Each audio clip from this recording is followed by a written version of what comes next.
everyone. My name is Dan Hershkowtiz. I am thrilled to be here, a longtime member of San Francisco Association of Realtors. I am here with the Director of Communication at SFAR, Christy Dodge. Thank you very much for being here, Christy. And of course, all of you know, because you actually sell real estate, you know Marsha Abrahams from Vanguard Properties, who is out in the world selling real estate with you. Hi, Marsha. Hi, guys. Happy to sit in on this one. It's going to be fun. What we're discussing today, as we have in two previous sessions, but this one will be all the more better because the two previous sessions were just me. Now we have Marsha. What we're discussing today are the San Francisco forms updates. A lot of you may remember that today was the day that CAR dropped their new forms and their revised forms. Our forms will be live on the Zip forms and the other platforms in approximately 2 weeks. We will give you an exact date. At the latest, it is July 17th, and we are hoping for significantly earlier. We will let you know. Now would be— Here's the good news. You'll have a leg up on everybody because you'll know what's changing in advance. and that's exactly what we're going to do today. We're going to talk about what's new and what's revised. In fact, for us, it's all revisions. There are no new forms. Marsha, this would be a great time to remind people that when the new forms do come out, as they did today with the CAR forms, if you could explain to them the difference between starting a new template that pulls in the new forms or copying one of their prior transactions and just changing the names of the parties and the street address. Yeah, so what Dan's talking about is you should never copy a previous transaction because you potentially could have a lot of old documents in there, not be pulling the right new documents. So what we always recommend is that you have templates, which will pull the most recent document that is attached to that name. So as forms are being updated periodically, it's just really important to be using templates. If you don't have a template and you need to create one, a transaction, just do it from scratch rather than copying something else. It just prevents a lot of unnecessary mistakes. And certainly you don't want to be using old forms that confuse people and create risk for your clients. Bob Ross has a suggestion. Bob Ross says, hey, if you don't have templates, if your broker doesn't have pre-printed templates for you in a broker's edition, for instance, then you can actually search in the forms the word template, and you'll see a template creation form, believe it or not. And it has some of the most obvious forms. You just click, click, click, click, and it creates that template for you. So cool, huh?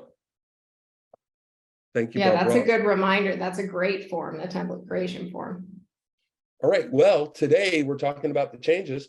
And one of the things that changed was the San Francisco purchase agreement. Let's go to the next slide. So here it is. So it has been updated, right? And frankly, people complained and they said, hey, Dan, good try on the one that came out in December, but we find it fundamentally flawed for two reasons. And the next slide will be those two reasons. So the two reasons were, one was the seller's obligation to update disclosures. So here was the scenario. It wasn't new to our form, but it was newly really called out in a way that it hadn't been so obvious in the past. And it actually reflects what CAR does today, to this date, and will continue to do on their form. It says that, hey, if you, buyer, choose to remove contingencies, even though you didn't have all of the contractual documents related to those contingencies, like leases and estoppels, but you remove the tenant contingency anyway, the seller isn't obligated to provide them to you. You've waived your right. Even if the seller gets them later and gives them to you, you don't have a cancellation right. And many people found this to be not good, different from the practice that they think and the way they think the contract should work.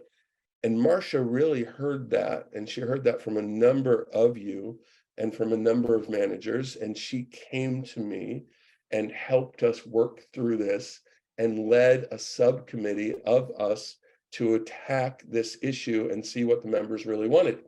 And what the members wanted was for the seller to provide documents, even if the buyer has removed contingencies, even if those documents come in late, because it's the seller who really ultimately has control of those documents. And so why should the buyer get these scary documents late? And so even if the buyer has removed, quote unquote, waived contingencies, if the seller gets contractual documents they're obligated in this contract to provide, and they get them later, the buyer still has a contingency or cancellation right. And that was important to the agents. And thank you very much, Marsha, for spearheading that. We're going to see that in a little while. Yeah, so thanks, Dan. I appreciate it. And just for those of you who don't know, Dan introduced me to the Forms Committee several years ago, and I have had some fun times on the Forms Committee working on a bunch of different things. And so when this topic came up among agents, I said, let's try to get a sort of work group together and think through some of these things. And that's a lot of these changes came out of that, as Dan mentioned. And there seemed to be a prevailing opinion among many agents who were discussing this, that, as Dan mentioned, you know, from a practical perspective, the idea is, as a buyer, you receive a bunch of documents, you review those, you make some decisions on what contingencies you may or may not want to remove based on that information, and then move forward. And so this sort of gray space in between what, you know, this idea that you waived a contingency based on something you didn't know existed, created a lot of, I think, fear and confusion. So the prevailing decision was that the seller must disclose, and that as a representative of a buyer, you're going to be reviewing the documents you have and you've received in the disclosure package and making some decisions based on those, as we always have. And then the seller is not relieved of their obligation to disclose should something else or a piece of information they owe to you still be due. Or a piece of paper. That's right. A piece of paper with, you know, a form they were required to fill out, as Dan mentioned, for the contract. And so that's one of the things we'll see. And the other thing, and God knows, Marsha, thank you very much for your patience. Marsha and I are old friends now and dear colleagues. And boy, we almost broke up over this one. The applicable contingencies. We had this back and forth that was really very funny and heated. And the concept was, the agents are complaining, and I get it now, that the contract says everything is a contingency. And I kept saying, yeah, everything's a contingency, but read the beginning of, for instance, the paragraph on tenants. And it says, if there are tenants, then in that circumstance, the seller is obligated to provide all of these documents, and the buyer has a contingency as set forth in paragraph, whatever it was, is now 10. And then the same with HOA, if the property is in an HOA. But what we were getting was, listen, Dan, that's just not practical in a lot of ways. We have a contingency removal form. Should the agents be checking every box, right? Or should they only be checking the ones, quote unquote, applicable?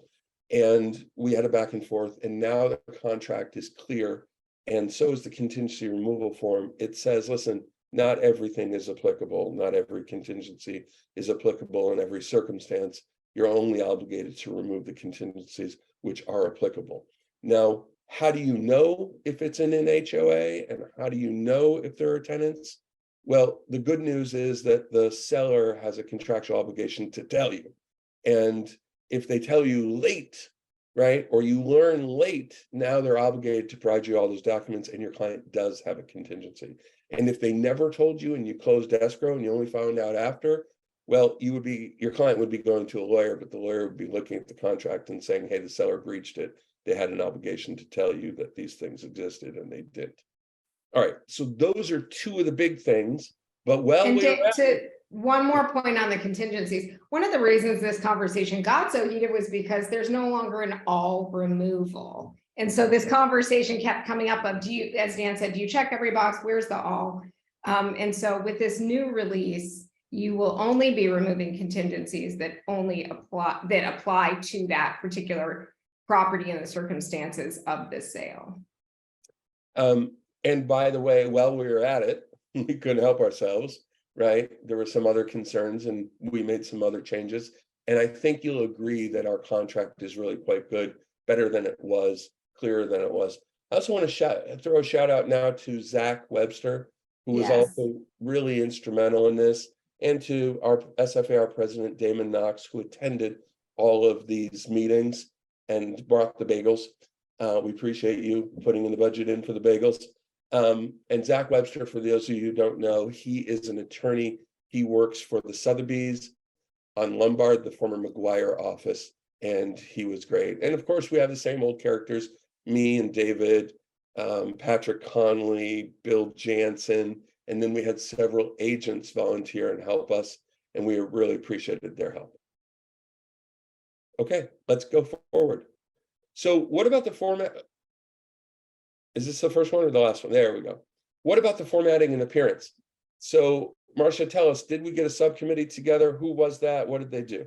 So you would be better equipped to say who was on that committee. I know Neil Corkery was definitely involved, but there was a subcommittee on the forms that sat down and looked at a lot of standard practice in terms of what makes a form readable and what standards are all of the forms, not just the contract, should follow. And they did quite a bit of work on this and put together some standards.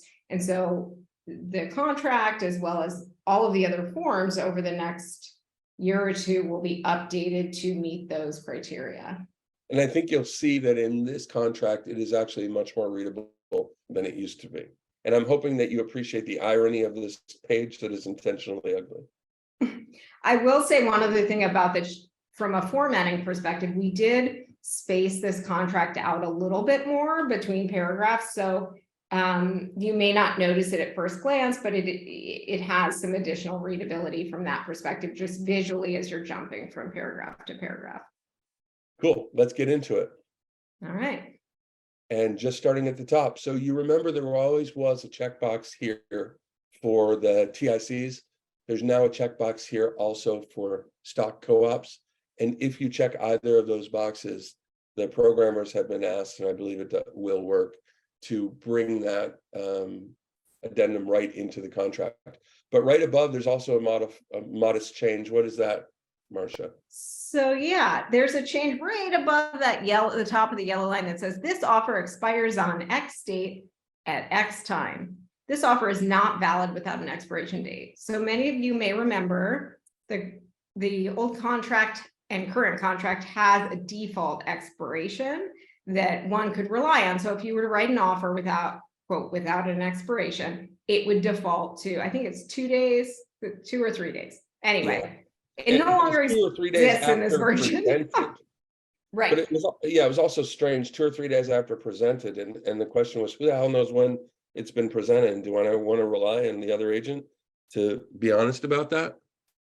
Precisely. So let's just take that out of the mix entirely. And this was a product of a panel of many agents discussing this matter. And so bottom line is you write in an expiration date. It's very clear. Everyone knows what it is, you know, and if for some reason you end up in negotiations, you can always extend if both parties agree. All right, let's go on. Okay, so this actually is really interesting. So for those of you, well, my wife would not think that this was very interesting, but us realtors, we might think this is interesting. So if you looked at the changes to the car contract today, one of the changes to the car forms is the counteroffer forms. And they had to put in this paragraph that's like this deep. And frankly, I rewrote it because it really sucked the first couple versions. And it explains what happens if, and here's the circumstance. We have an appraisal contingency, right? It's in our contract and it can only be removed if intentionally removed. That's the way this contract works. And the default used to simply be, and still is, the default is a minimum of the purchase price, or, and then it used to be alternatively, and then you could write in a different purchase price. So let's say it was a $2 million contract, you could write in 1.8. And so the idea there was we're giving an attractive offer to the seller that says, yeah, we know that appraisals can be wonky. So here's the deal. We got more cash. So long as it comes in at 1.8, we're good with a $2 million purchase price. The question then became, what happens with a counter offer? And so if you counter at 2.2, and that's what you settle on at 2.2, is the appraisal contingency still 1.8? Or are we going to maintain that appraisal gap of $200,000 and move it up to 2 million, because 2 million is still $200,000 less than 2.2. And that's what CAR has decided. They decided to go with the appraisal gap, and they're going to maintain it unless on the counteroffer they write something else, right, more specific. But to explain that, it took like this much room. And I have to say, David Perry came up with this idea, which was great, which was simply, don't write in an amount, write in an amount less. So the idea is, I'm willing to put in another $100,000, or I'm willing to deal with an appraisal that comes in $100,000 low. And so now if you read this, it says the appraisal contingency must be at the purchase price, or alternatively blank dollars less than the purchase price. And you see why now when we have a counteroffer that has a different purchase price, it doesn't matter, because they've agreed to $50,000 less, $100,000 less, whatever it is. Marsha, do you think that's clear? And can we go on to the next? I just want to make one point on this. You guys who are on this call are ahead of the game, because I'll tell you what, if somebody doesn't know about this change and they see a dollar sign, they just put in the number for like the old format, they will offer no protection to their clients. So this is actually a really important change in terms of understanding how it functions.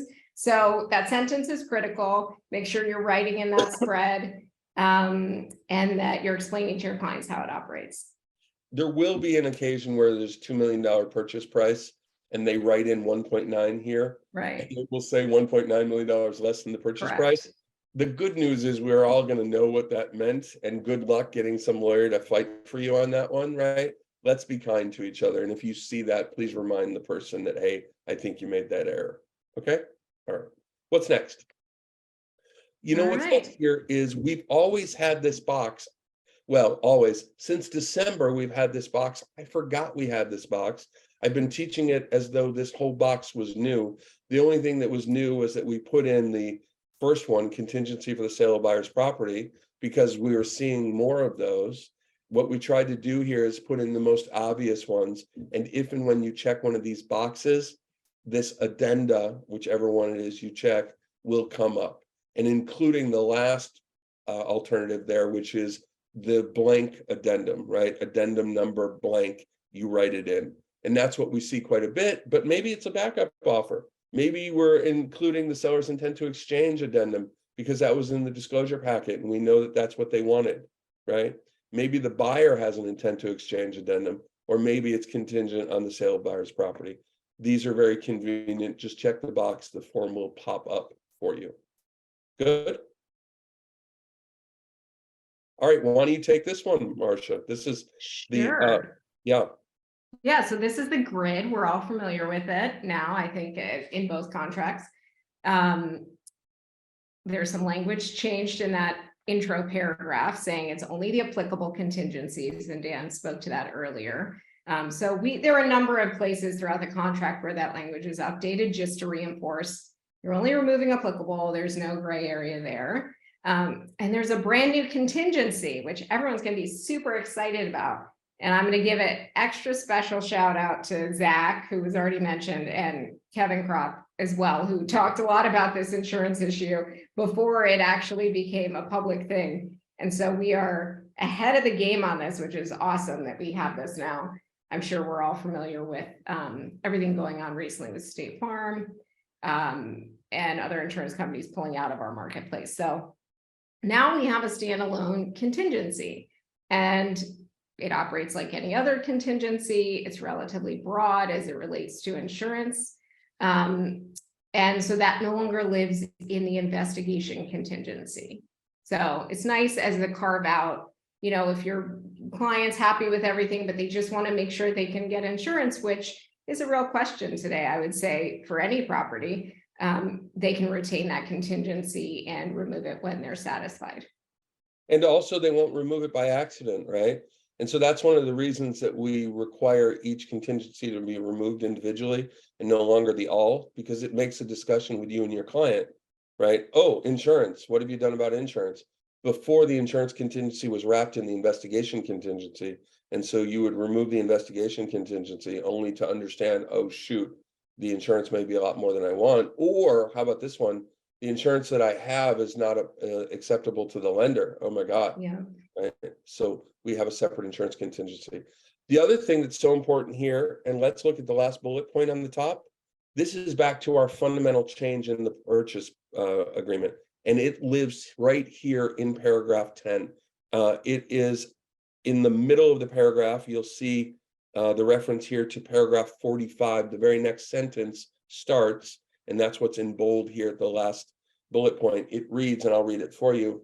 If documents required by law and or this agreement are delivered to buyer after making the offer, buyer has no less than 5 days from delivery to perform on one of these actions. And these actions are remove the contingency, negotiate a modification, or terminate the agreement. Like any contingency, you can do those things. And by adding this sentence that says, hey, if it was required by law or required by this contract, so there's something the seller was supposed to provide, like an estoppel, right? And they didn't provide it to you before you got it. I'm sorry, in their disclosure packet before you ever made the offer, and then they give it to you late. It doesn't matter if you've already removed contingencies, waived all your contingencies. They're still required to give it, and you still have a minimum of 5 days to do like you would, right? Remove the contingency because it's now reinstated, negotiate a modification, or terminate this agreement. So we're back to that concept. Listen, it's on the seller to perform and provide the documents. Now, it's possible the seller doesn't have these documents and doesn't think they will ever have them. So for instance, they provided the estoppels to the tenants and they just don't think they're ever going to have them. There could always be a counteroffer which says, we provided them to the tenants and they told us to go fuck ourselves. And so we won't be providing them to you. I was quoting, by the way, that's literally what they said. I was going to say, Christy, I thought you were bleeping. Yeah, no, they literally said that. And so now we're in our counteroffer, we're explaining that we won't be providing them because they won't happen. But guess what? If the tenants do later change their mind and send them, this paragraph says, hey, 5 days after we get them, right, we have the right to do one of these things. Okay. If we have any questions on this, we'd be happy to look into the chat or the questions now. Otherwise, we're going to move on. Okay, great. And so this is more of the same, right? The idea here is, listen, in paragraph 11, we're reminding you, right? And these two paragraphs sandwich all of the contingencies that are in the grid. And they're reminding you, hey, all of these contingencies are contingencies. And before you waive any of them, you should make sure that you understand, one, which contingencies apply, right? Back to what Marsha and I talked about, right? And that your client has actually done some investigation. And it also reminds us that, hey, by the way, if there's new material facts later, you still might have an opportunity to walk away from this contract because paragraph 25 discusses new material facts, gives a 5-day cancellation right, okay? And so there's an acknowledgement here of that as well. But there's also a checkbox here that says, hey, contingency removal form is attached. And if you check that box, the contingency removal form will pop up and you can use it. Most of us probably are removing some contingencies with the offer, right? But now there's a little focus on, okay, which contingencies have we removed because we need to remove them individually. Marsha, did I miss anything here? You didn't miss anything, but I'm going to add something. Please. And you taught me this many years ago. Really good idea to show your seller a copy of the contract, like before they review an offer, like many weeks before. In fact, maybe around the time they're doing disclosures, so they understand what their obligations are for the contract. You know, I think it's easy to think of it as one-sided in terms of, oh, the buyer is making an offer. But the reality is this contract has both sides committing to things. So just a good reminder to sit down with your clients, whomever you're representing, and sort of help them understand what their requirements are for this contract. And that conversation starts with, this is the contract that we will see 99% of the time. I want to make sure you're familiar with it. I don't want the first time you see this and read this to be the day that offers are presented, right? Let's set up a time to go through it because it talks about your obligations, okay? And by the way, when we get to paragraph 18B, which is the obligation to disclose all material facts and provide all documents related to the property, they're going to say, huh? Right? And you're going to say, yeah, all, because it says it right here in the contract, okay? Now, the other thing that we have here is a change in paragraph 12. And I forgot to have a snippet from the paragraph 12. So we have the bullet point that is the new terms. And that new term says proof of buyer's funds, right? And so proof of funds is new to us. It's not new to the PRDS contract. It's not new to the car contract, but it is for the first time in our contract, a requirement that the buyer provide proof of funds either with the offer or not later than 3 days. And then what's interesting here, and this is another Marsha, thank you very much, talking to the agents. And she said, well, listen, there's a privacy issue here with proof of funds. It should be perfectly acceptable for the lender to explicitly state in their letter that they have in fact verified the buyer's proof of funds. And so the contract here now says that either the buyer will provide proof of funds directly or the lender will have determined same and verified same. Is that good? Okay. It looks like you have a question in the chat. It says, regarding the buyer has no less than 5 days from the delivery of a new contractual documents, does that include that each time new meeting minutes are received from the HOA and shared with the buyer, it would open a new potential opportunity for a buyer to cancel? Yes. And so the meeting minutes, frankly, are just tricky, and that's just all there is to it. And so of the two parties, who has a better control over the HOA and an opportunity to deliver to the buyer material facts regarding the HOA? That's clearly the seller, right? And so in the buyer's investigation, often they contact the HOA to learn about potential, for instance, assessments in the future, and the HOA tells them, you're not an owner, we won't talk to you, right? And so if at any time prior to close of escrow, the seller receives these clearly new material facts, which is the new meeting minutes, and they do in fact have something in it that is new and is material, then paragraph 25 says that the buyer has a 5-day right to cancel. Now, you're more than welcome to get your attorney on behalf of the seller to say this wasn't new or it wasn't material. It wasn't new because it's exactly what was disclosed in the previous minutes, right? And it's not material because, yeah, there are new things in there, but the new things in there are talking about what night we're going to pull out the garbage and leaf blowing on Thursdays, right? So it does have to be new and it does have to be material. And our contract now defines, and we'll see that in a little while, a new material fact as being a new fact which relates to the value and desirability of the property and which undermines the value or desirability of the property. Okay, hopefully that answers. To this one specific question about HOA docs, in that paragraph, which is 20, which I'm looking at in my lap here, there is a specific definition that says an increase in HOA dues of 10% or more, or there's a checkbox with a blank that you could write in a different number, definitely opens up an opportunity to renegotiate or cancel. So there's a little bit of clarity around that specific, if that piece of information comes out specifically. As Dan said, there may be some discussion around something. I think if there's a big special assessment or something, you know, it's probably going to open it up. And paragraph, what is the number now? 20? 20. So paragraph 20 is the HOA contingency. So if we're in a common interest development, a CID, or an HOA, here's what the seller has to do. And then we were smart enough a few years ago, and Jeannie Gant really was one of the people who was really interested in this, to say, hey, we know that often in the middle of the transaction, we have new documents. What do we do? And so we now specifically say, yeah, we do open up the right to cancel. However, what if it's just a dues increase, right? And if the dues went up by $8, is that give them the right to cancel? That doesn't seem right. And so what we went with as a standard is it has to be at least 10% increase. Otherwise, we've decided it's not new and material, right? Or if your client has a threshold of something other than 10%, there's a place to write it in. So maybe you write in 20% because you want to be, candid and offer a liberal contract that gets accepted. Or maybe your client's budget is tiny and they can't afford more than 5%, right?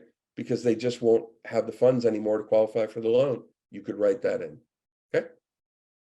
All right, great. Move on. You want to do this? Sure. So informational access was new to our contract in December.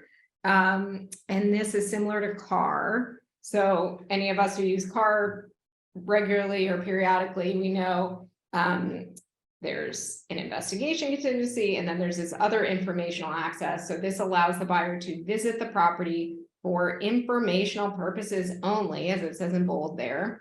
And it has a default of 21 days. You can write in a shorter period. This is not a contingency of the contract. It is access to the property. For example, if someone wanted to bring in a designer or something like that, that would be a good use of this, this right. There used to be, and by used to, I mean currently, and in the December release, an option to waive this, right? And that has been removed. Certainly, if your client really wanted to waive it, you could write that in as a term. But there was a lot of discussion around the idea that sort of implying this should be waived kind of canceled out the whole point of having it in the contract. What's interesting about this is this really strikes us all as, oh my God, and we think about worst case scenarios. This has been in the CAR contract forever and in the PRDS contract forever and a day. And I deal with those contracts, or I dealt with those contracts for years and years when I worked with Compass and a gazillion transactions. And it's almost never really an issue. There were a couple of times where the seller was scared to allow them to come in with a contractor. And I said, okay, this is up to your client. If your client wants to get a lawyer to say, listen, informational purposes means something other than traditional inspections, and it's in a box and different from the rest for a reason, here would be your arguments, but it is going to come from your client or their lawyer. And on the other side, if you're on the other side, here are your arguments. But it has rarely been an issue. So let's see how it goes for a while. And if we hear that we really are having issues one way or the other, we can get this group together again with smart people like Marsha and Zach and David Perry and et cetera, and work on it. Okay. Well, and I will make one more point about informational access. The argument was made, and this didn't occur to me, but I think it was really sound. Carol Sofnelli made this argument, I think, that it's actually really good to have it in the contract because it was sort of casually going on, and agents would ask a buyer's agent would say, hey, can we come in just to do this measurement? It's no big deal. And then, potentially creating some liability for the listing agent who maybe let them in to be, like just to be polite essentially, right, and help them out. And then it put everyone in a weird space in terms of the agency piece. Excellent point. Okay, let's go on to the next. There's our insurance, new insurance contingency. And look how short and sweet it is, right? We made one sentence and then we all looked at each other like, should we add more? But that's it. This agreement is contingent upon buyer's investigation of two things: the availability, can they get it? And the affordability, is it really too freaking expensive, of insurance for the property. There you go. All right, we did it. Next one. This one came up 3 or 4 times with me in my role as risk manager. We would have someone who would turn off the utilities after they got in contract, right? So the seller is cheap and the seller doesn't want to pay for the utilities anymore, and they are thrilled they got in contract and now they turn them off. And how do you do your inspections, right? Let's schedule a walkthrough for 7:30 after work. Yeah, too bad it's dark. And so this became an issue, right? And so now by adding this little parenthetical here with utilities on, seller shall maintain this property in the same general condition, comma, with utilities on as when the agreement was accepted. So seller, you got to keep the utilities on. Okay. I'm going to make one more point, jumping back to para 25 up there that's above this. Oh, yeah. So this is the new material facts paragraph. It's really important because essentially it's the paragraph everyone points to when they want to cancel the contract, essentially. If they've by the removed way, them. it's exactly the same as it has been for years and years. It's the same as CAR has, but we decided to remind us of what a new material fact is and remind people that the agent can't tell you what is new or is material. And both of those things are now written right into the paragraph. Yeah, so I encourage you to read that paragraph in full when it comes out, and we'll have some more documentation that's a little bit more granular than this. This is just a broad overview, but reworded some of that paragraph, and it's definitely one you want to be familiar with. Great. Next one. Oh, risk of loss. Oh, This is sort of funny. So there was this paragraph, and it had been in our contract for years and years, and it talked about risk of loss. And what it said, or it tried to say, was, hey, there's a statute, and that statute governs risk of loss. And if the place burns down or falls down before close of escrow, who's responsible? Well, just so you know, Civil Code Section 1662 basically says if it's a material loss and the buyer hasn't yet taken possession or hasn't yet become the owner, right, and it wasn't the buyer's fault, then the buyer is not going to be the party accepting the loss, and the seller is accepting the loss, and either party can now cancel the contract. But what is a material destruction of the property? I don't know. And for a little while, we had talked about, well, maybe we should try to explain it. And the answer was no, we shouldn't try to explain it.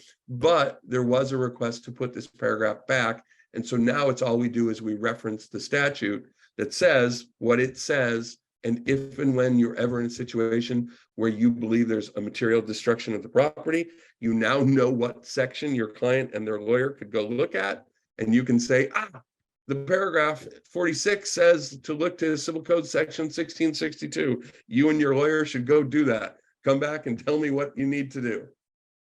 And I think many of us have had the experience of sitting with some maybe anxious first-time buyers, or not first-time buyers, anxious buyers who say, well, what if this happens? And so that's one of the reasons this is in there, just as an acknowledgement of this, the civil code exists. Let's not worry about it. If something happens, there's going to be a bigger discussion around this.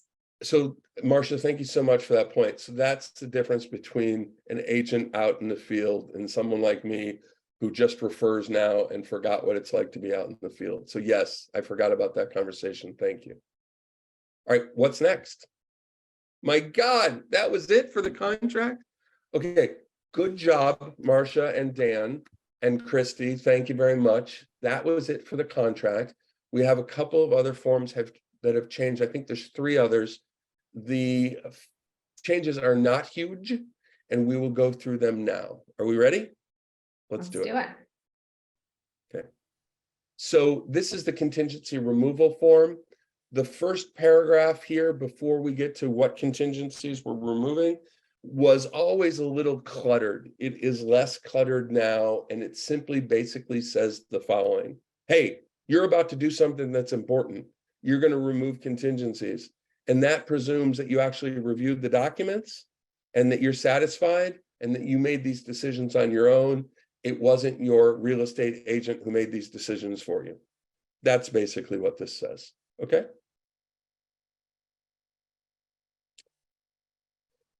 Marsha. All right. So we've got more of that language just for consistency throughout this, the contract, and the contingency removal now saying that alert, some of these contingencies may not be applicable. So you will not be removing the ones that are not applicable. If for some reason a contingency becomes applicable during the course of a transaction that was not applicable before that, then it is a contingency and it will need to be removed at some point. Or it should be removed at some point. So again, just really trying to get that full thread through the contract and the removal, so your client knows that they will be removing only the ones that make sense for that transaction. And channeling my inner Marsha, this will help in that conversation, right? Where the buyer says to you, what about this one and this one? You say, oh, it's not applicable. and it'll say, well, do we need to remove it anyway? And you can point to this that says, hey, some of these aren't applicable. Okay. All right, let's go forward.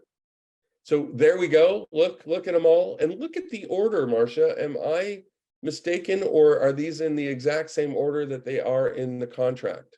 They are in fact in the same order, and just a little heads up, if somebody is as nuanced as Dan is and knows all the paragraph numbers, FYI, we did reorder some of the paragraphs, so you're gonna have to rememorize your numbers, but we I think there are only a handful of people who I think care about the numbering specifically, but one of them is on this call.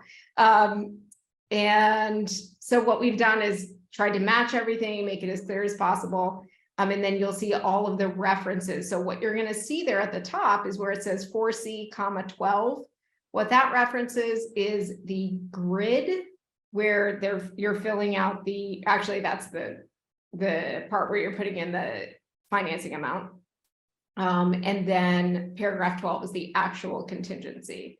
So where you see those two options, that's what's happening there. And what she's referencing with regards to the grid is, and I think the grid is now paragraph 10, right? Sure, that's probably. See, Dan, you're the one who knows the paragraph numbers. I think it's, so I think it goes, the grid now goes 10 A through L. Double check if you have it in front of you. Yeah, I do. Hang on.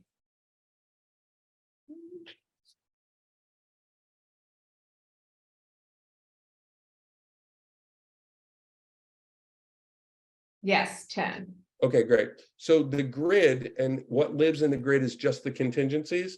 They're 10 A through L, and you could always reference them.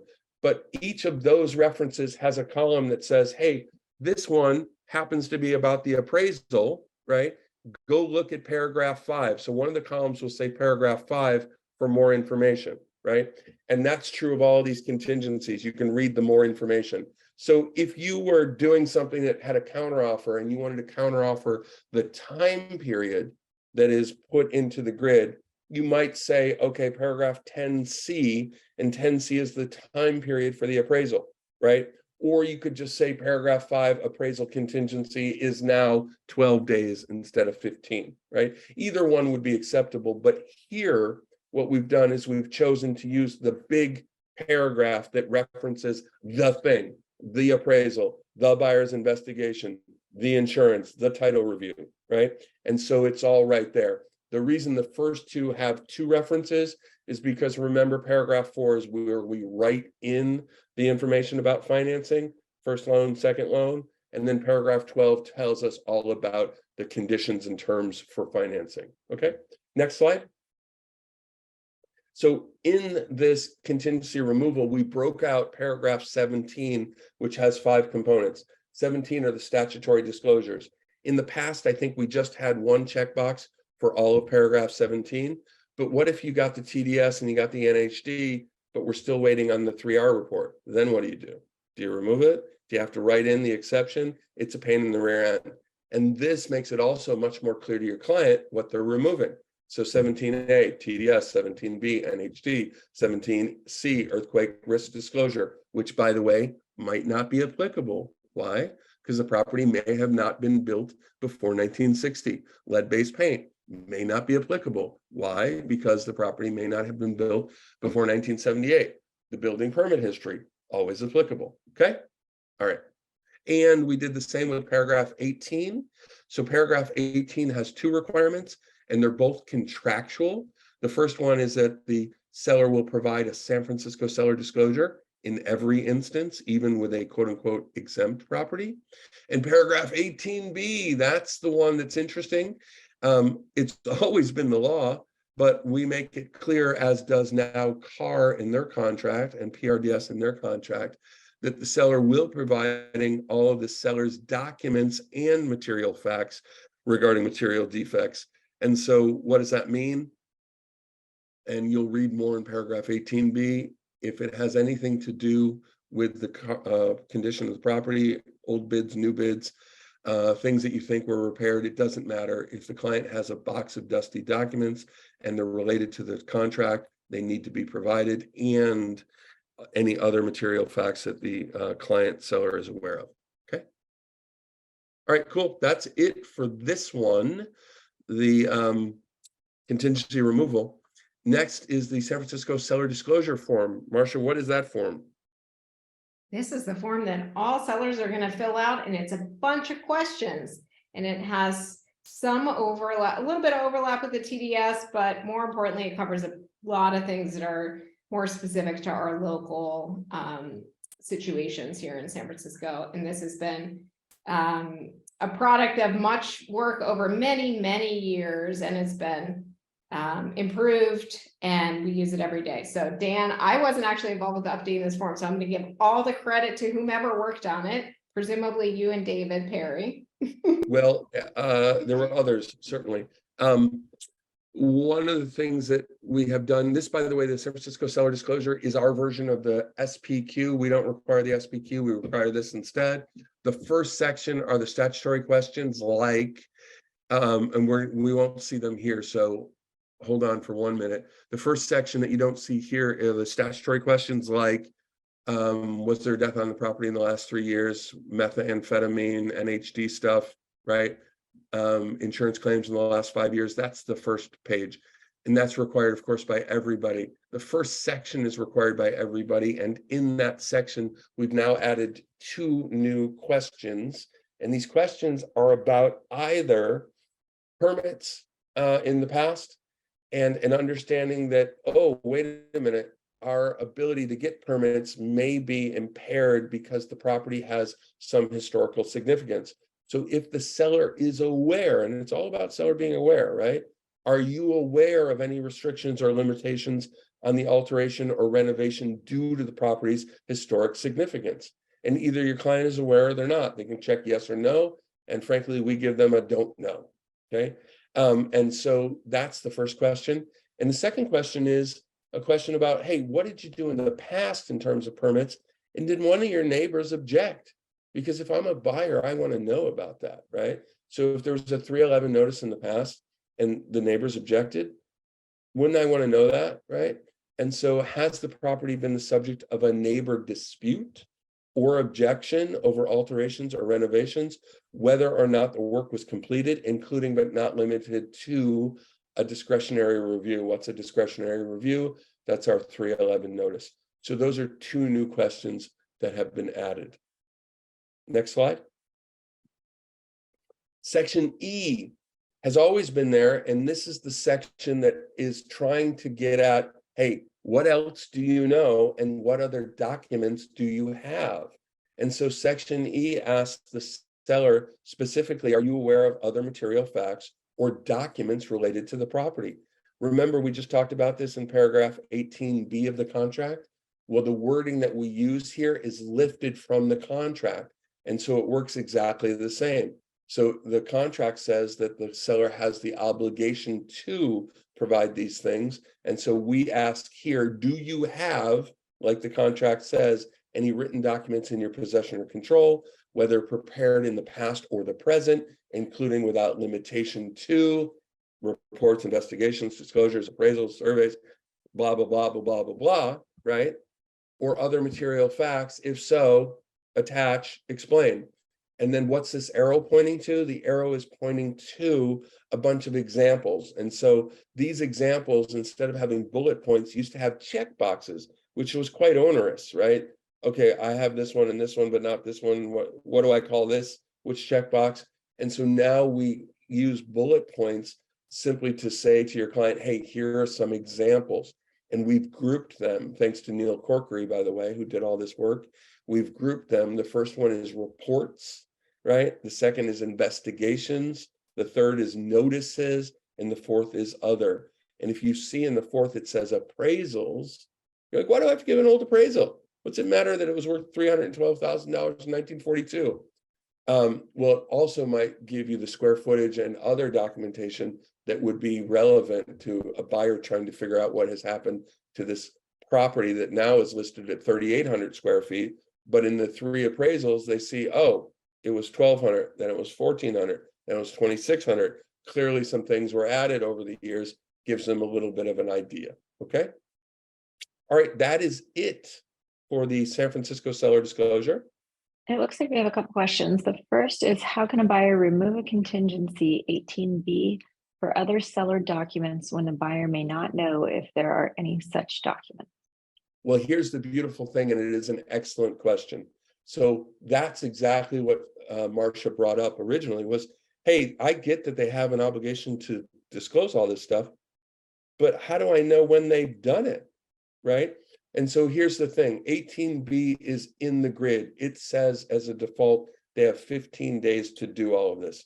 Don't remove that contingency until at least those 15 days have passed, or you have written confirmation from them that in fact they have provided you all of the documents and all the material facts in their possession or knowledge pursuant to 18B. You can always inquire, okay?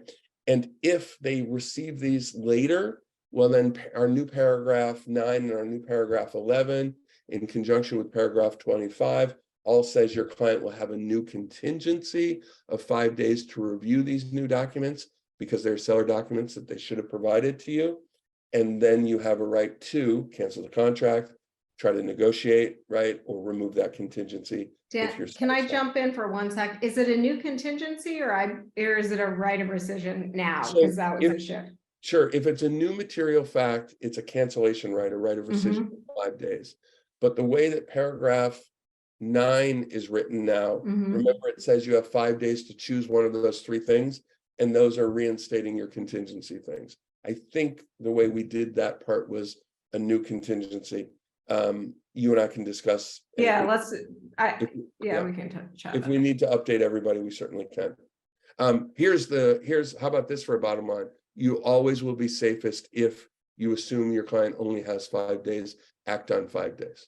That's right. And as the agent, the minute this is actually really, really important. The minute you get new information from the other side, super important to update your client with that information as soon as possible, because you don't want to be holding on to information and not sharing it with your client if in fact the clock did start ticking and then that opportunity to cancel expires after a certain amount of time as a cancellation right. Let's presume I was wrong and you were right, which is typically what happens when you raise a point, that it's a 5-day cancellation right, not a new contingency. And the reason that matters is because contingencies continue and continue and continue until the other side serves you with a notice to perform, and then you have 2 more days. Okay. All right. Okay, we have another question about the past slide from Susan. She said the sentence was confusing. What does it actually state? Susan, I'm going to allow you to talk so you can clarify. Hi, can you hear me? Oh my God, Susan Getz, geez. Hi. Hi, Hey, Susan here's Getz. my question. So when I read this, has the property been the subject of a neighbor dispute or objection over alterations or renovations, whether or not the work was completed? Does that mean, has it been the subject of a dispute or objection solely over alterations or renovations? I would say that here's what this is intended to do. This is intended to try to get the buyer who knows they tried to do something in the past, or the previous owner, even before that seller, I'm sorry. This is what it intends to do. It intends to give information to the buyer. If the seller knows, because of personal experience in trying to make alterations to the property, that there was a neighbor dispute or objection, and whatever in their mind is frankly a neighbor dispute or objection, then they need to tell us. Or if they're aware that this is what happened previous, before they bought it, they should still be telling us. The answer might be they know very little, but we don't want them to hide the fact that, hey, the neighbors totally objected when they made these permit requests earlier. Because if you're looking at the 3-hour report, it's all it would show is that there was a permit and then perhaps it was withdrawn. And that doesn't give us any information. If the answer is, oh, it was withdrawn because the neighbors had a frickin' fit over this, I think the buyer wants to know that, and this is what this is intended to do. Thank you. Thank you. Okay, a couple more questions. If the seller purchased the home 20 years ago, do those documents need to be included in the disclosure package? If the seller still has them, the answer is yes. And all of the agencies and brokers, who are retaining records often are intentionally getting rid of their records after some period of time. Remember, the DRE requires you to keep them for 3 years. A lot of brokerages have a 5-year where they purge all of their records. In the old days, they'd shred them. Now they will do the technical equivalence of shredding.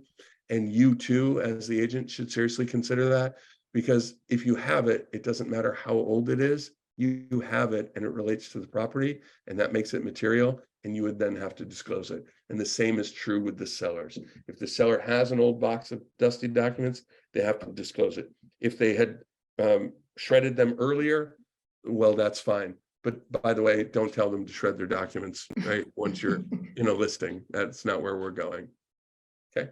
I'm only smiling because I just represented a seller who had owned the property for 45 years, and our disclosure package had a lot of stuff in it. I can imagine. Okay, anything else? Okay. Chris? One more question. Will the revisions to the SFSD, which look great, create a situation for Glide where the form becomes unavailable again while they update? Yeah, that is a good question. So the good news is those kinks have been worked out allegedly, and they have pledged that they will be able to update these forms all at the same time as everybody else, including in their little Glide world.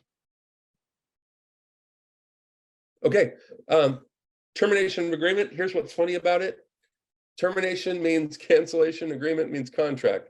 And so if you went and searched in our forms for cancellation of contract, we would send you to this form, termination of agreement. The lawyers, not me, the other ones, the more serious ones, they have decided that we should have termination of agreement instead of cancellation of contract.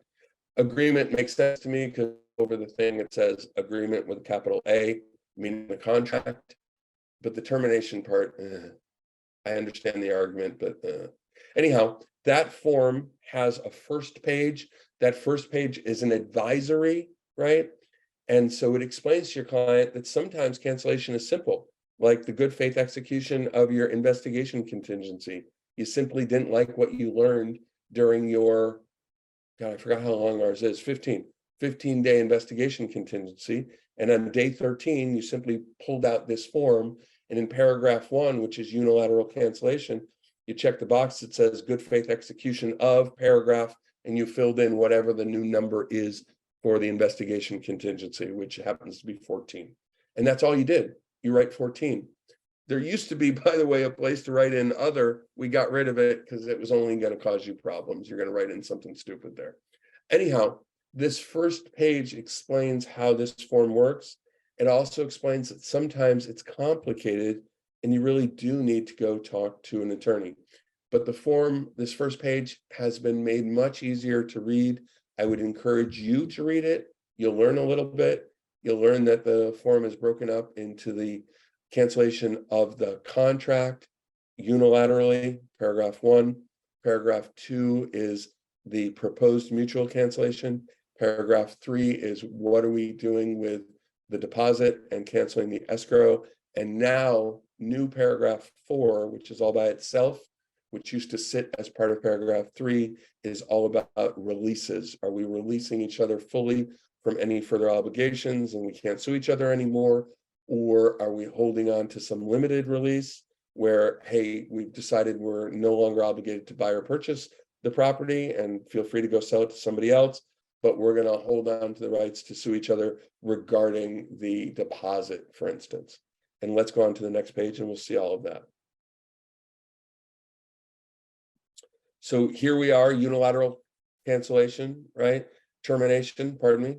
And it's been updated to remove the other box, which was just getting us in trouble. I literally would see agents on behalf of their clients write in there, they lost their job.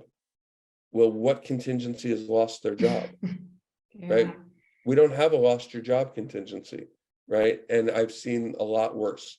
And so now we're sort of forced to work within these boxes. And if your client is not comfortably within one of these boxes, send them to a lawyer with the form and say, what do we do? I'm worried that you're about to admit that you're breaching the contract, right? And that's why we created paragraph 2. Let's go on to paragraph 2. Proposed termination by mutual agreement. So maybe your client's right to cancel the contract is dubious, but you could always ask, and that's the proposed mutual termination. Hey, we'd like to terminate, right? And here below in paragraph 3 and 4 are the terms upon which we'd like you to agree. And in this case, we get all the money back, or in that case, we've decided we'll give you half the money in the deposit, right? And if you agree within 2 days, sign here. And if we both sign, congratulations, it's canceled on these terms. But if you don't sign, it expires. And guess what? We have a contract in full force and effect, and we're moving forward with that contract. And if your client needs to go talk to an attorney about whether or not they have some other way to get out, go talk to an attorney. But you could always start with a proposed mutual termination. Okay. Paragraph 3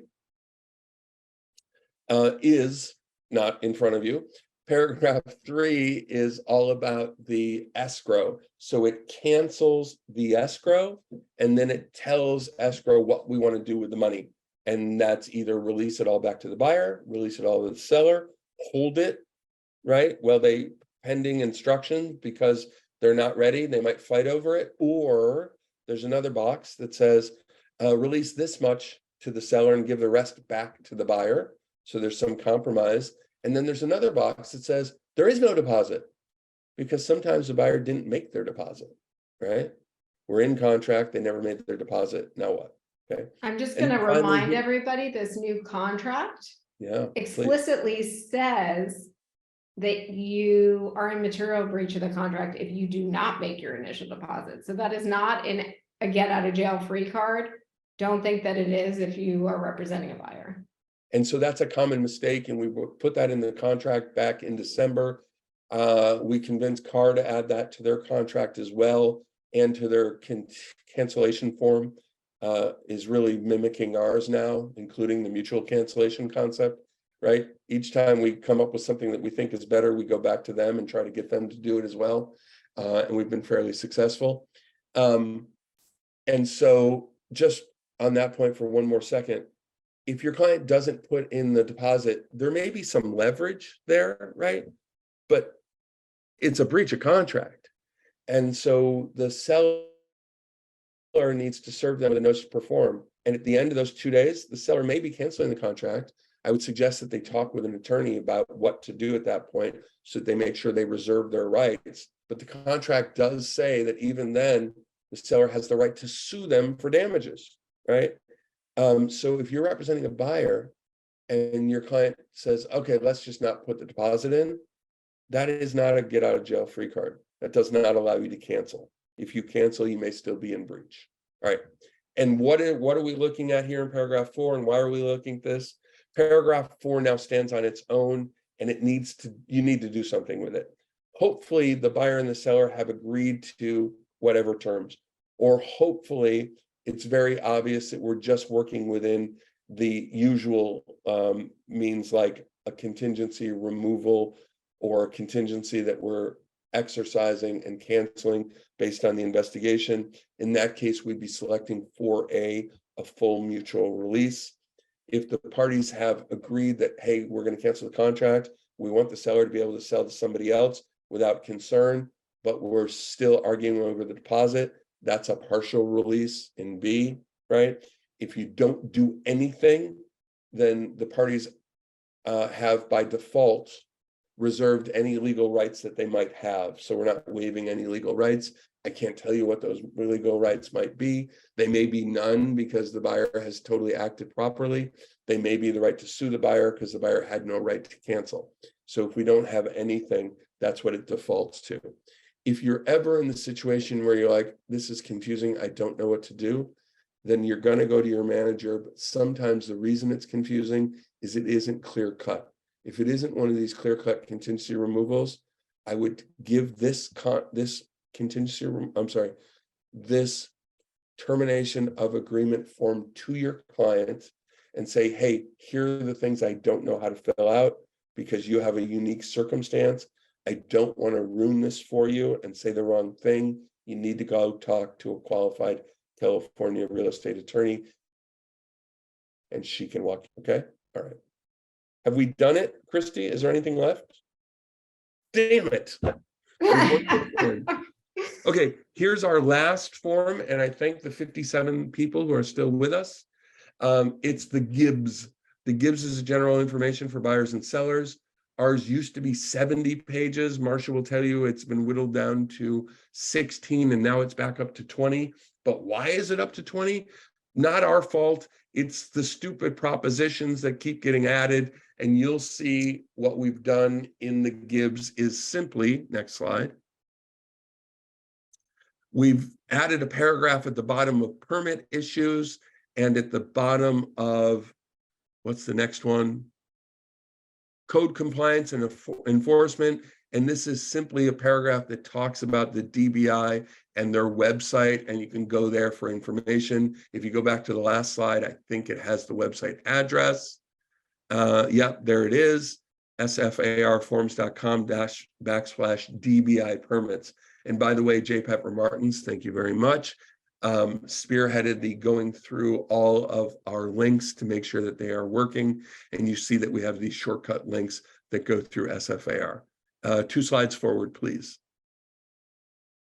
Similarly, we have, oh yeah, remember our discussion about historic properties? Well, that reminded us to write in the section regarding the planning code, hey, by the way, some of these properties may be deemed historic, and that might limit what you want to do, like change the windows. Okay, next one.